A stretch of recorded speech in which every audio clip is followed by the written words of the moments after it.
Checking the channels, what can be on? Checking the channels, what can be done? It's academic time!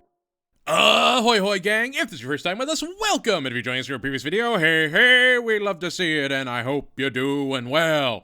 Man, they just keep putting in these breaks, and we keep waiting for new episodes, and I gotta say, this one was way more worth the wait than the last one. Spoilers, I know, but hey, I kind of really like this episode. This is what I wanted to see. Oh, we got a lot to get into. So, you know, how good was this latest episode? Well, there's only one way to find out, and 3 questions that must be asked. What worked? What failed? What poker hand beaten by 3/8 will be curtailed? This isn't the time to frown, because we've got to talk about the treasure of old Chinatown!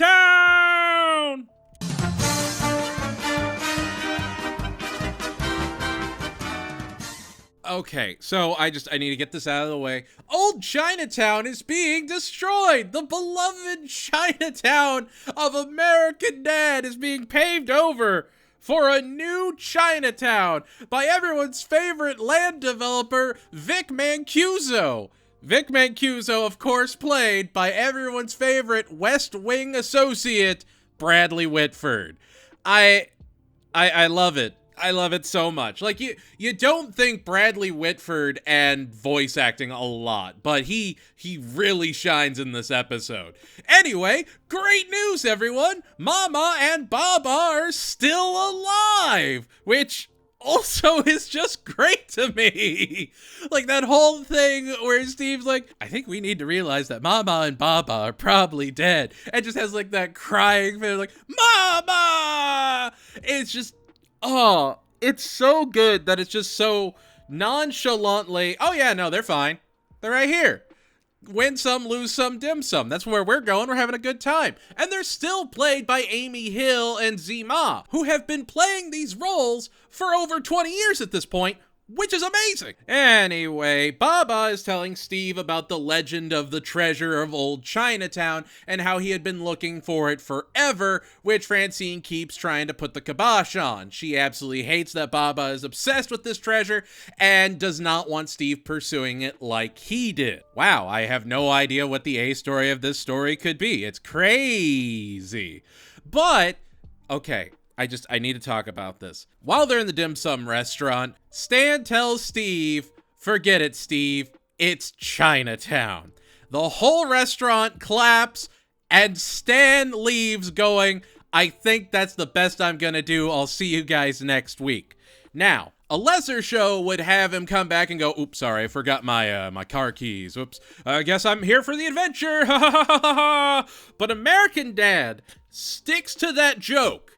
He's gone for the rest of the episode. He goes out on a Chinatown reference. And if you don't know, forget it, it's Chinatown is the last line in, you guessed it, Chinatown, which hits a little too close to home for Jack Nicholson. Read up on Jack Nicholson and you'll find out why. Yeah, no, it's a Chinatown joke. And they trusted it to work wholeheartedly, and then it does! Like, what? Family Guy wouldn't even do an anthology episode about Chinatown because the movie is well over 50 years old at this point. They make a pun, joke about it, and move on. The B story has Roger as this, like, foodie blogger named Jake Eats, and, you know, Haley and Klaus are along for the ride while he goes to review the #1 burger joint in town, Chili Hat, where they serve chili in cups. And it's kind of great. I'm going to talk about that first, because that can go by pretty quick, but it does have some important elements. One, this is a fantastic Haley, Klaus, and Roger adventure, because it's just Roger going to get chili, having the chili get spilled everywhere, or he sneezes into the chili, or, God forbid, he gets chili checked, and he loses the chili to the ground because he got pranked, because he's not holding on to his chili, he's not holding on to that beanie good stuff like he should, and it's so nothing in a perfect way. There's no higher stakes, there's nothing else attached to it. He just keeps messing up again and again until by the end of the episode, he's pushing his car down, blowing up a tanker, and just walking away from the whole mess.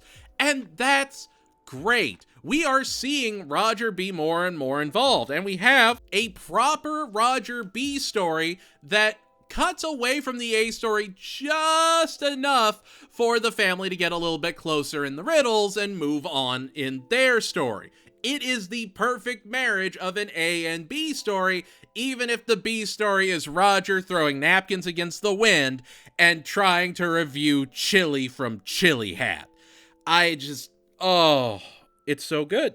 It's so good. That's my frustration, is like every qualm I could have with this season of American Dad, this singular episode has put to rest. You know, oh, we need more environments. We need to see more. Okay, here they are in Chinatown. We've been in Chinatown before. We've seen Langley's Chinatown, but here it is revitalized. We're seeing new areas of it. It's not the same stuff that we saw during, Home a Drone. We're seeing more and more of Langley. It's not shrinking like other shows tend to do. And it's a Baba episode. Not Mama and Baba, a Baba, Francine, and Steve episode. Baba has never had a plot to himself, and now he does. And he's a treasure hunter?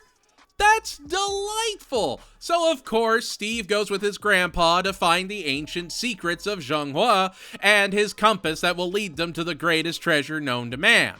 Now, when I talked about the last episode of Family Guy I'd reviewed, the one where they kinda sorta brought Tom Brady back, I compared it to Patriot Games, and how it didn't reference that whatsoever, and that it was, bad. Here, it's very reminiscent of Black Mystery Month. Steve solving a mystery with a parent attached. The only difference is being Francine is actively trying to stop them from going deeper, not because she knows the truth, but because she feels like there's nothing there. And that makes sense for her character.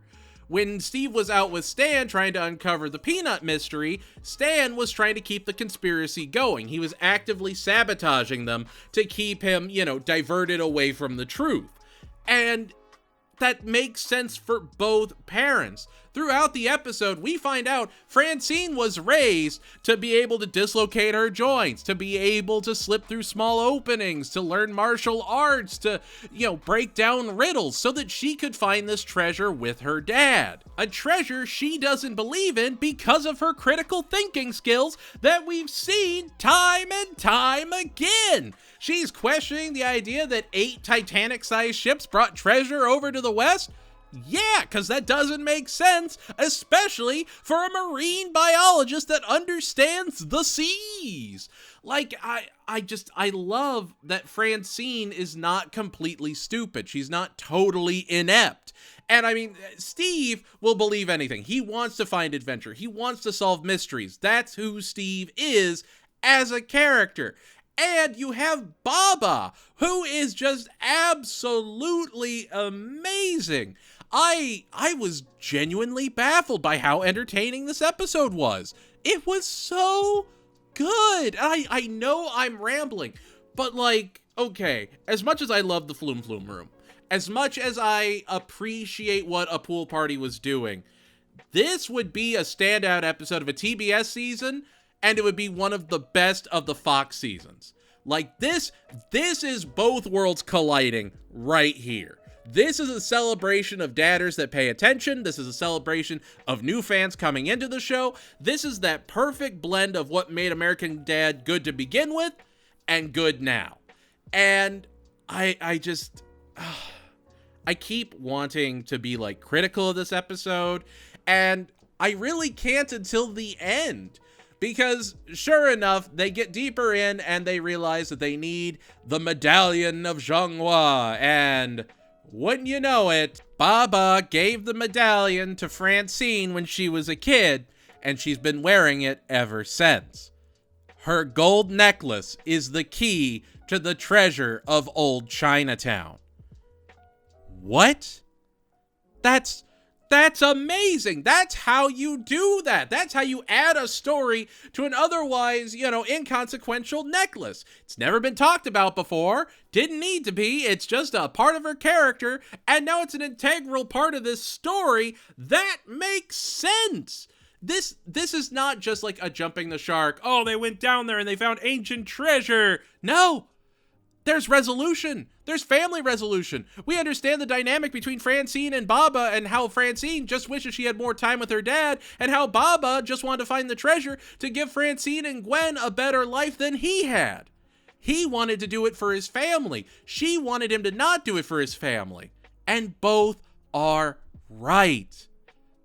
It's beautiful because even in the end, when Vic Mancuso is underground and he's looking for the treasure and ultimately finds everything he could possibly want, everything's falling around him, Baba is given a chance to grab treasure. He's given a chance to get out of there.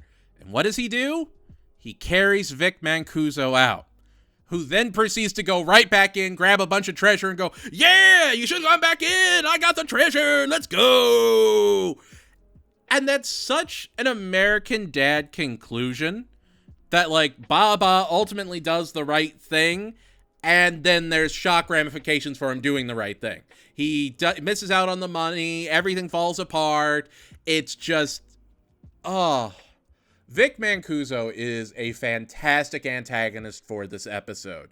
And, I mean, Bradley Whitford does a phenomenal job with him. He is so over the top, so expressive, so excessive, and I'm about it.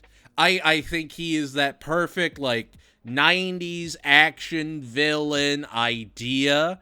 It just hits perfectly. It sounds like I'm rambling because I'm rambling. This episode was terrific. If you don't watch any other episode of the new season of American Dad, watch The Treasure of Old Chinatown, and you will understand why the show has had fans for 20 years. You will understand why people will go, I think the best seasons are seasons 5 through 9, and people will go, you're dumb, you're stupid, and let me tell you why. Every season's delightful, even season 16. This episode has so much heart. It has so much passion. It is so creative that it is baffling to me that anyone could ever think that Family Guy is better than American Dad, especially now. This was the best episode of television on Sunday. This was perfect. And obviously, the guy with 2 videos that are over 8 hours long about American Dad is a little biased. Who knew? But from a structural standpoint, this is one of the best American Dad episodes ever. Everybody did a fantastic vocal performance. Zima was incredible as Baba. This is the first time we've actually heard Baba interact. Even his Hot for Teacher parody was great. It's just every time I want to think of something that could have been done in this episode, they did it. Every time I want to think of an element that could have been improved, it's really just nitpicking. Pacing was fantastic. The B story was great. I loved Haley and Klaus's reactions and how Klaus wasn't that crazy this episode. He was just hanging out. That's how you do this. That's how you handle these elements. It's so good. Oh, I'm sorry. I guess it's just because, you look at Marge and how that character is just sort of worn down. I mean, the voice actor just cannot play Marge anymore. It is a struggle, and you can hear it, and you feel for her. And then you see Lois, and that is just character destruction 101. But then you have Francine, who is a fully fleshed out character. You have episodes like the Flume Flume Room that came before this, or, Oops, a Pool Party, that make Francine feel like this realized character that gives her this extra depth. And this episode plays off of the Fox era. It plays off the TBS era. It plays off of everything that's come before it to give you a little bit more.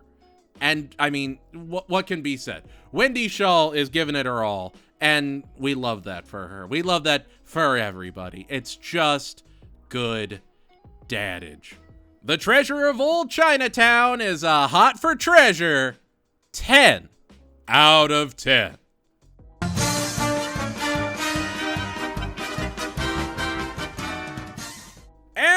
we have it. That was my review of The Treasure of Old Chinatown. Anything I was right on? Wrong on? What was your favorite part of the episode? Least favorite? Let me know in the comments below. And if you liked what you saw, consider liking, subscribing, and telling your friends. We're out here. Oh, and hype. Hype, as the kids say. Does it do anything? Probably not. This is the part where I'm supposed to be critical of shows, and I can't be. I love this episode. It had me smiling from start to finish. It was just utterly delightful. I can't get over the fact that we're 20 seasons into American Dad, and we're still getting episodes that make me go, wow, I'm glad this show is still on the air. I'm glad we're still getting new episodes, because this was terrific. The fact that Stan says like 3 lines and walks off on a high note, that's terrific.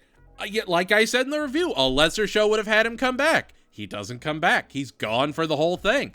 And that's just so amazing. Watch American Dad. Consume American Dad. If this is the only thing you've ever seen about American Dad, this is your sign to go back through and watch every episode of American Dad and realize I'm not pulling your chain. This is just good TV.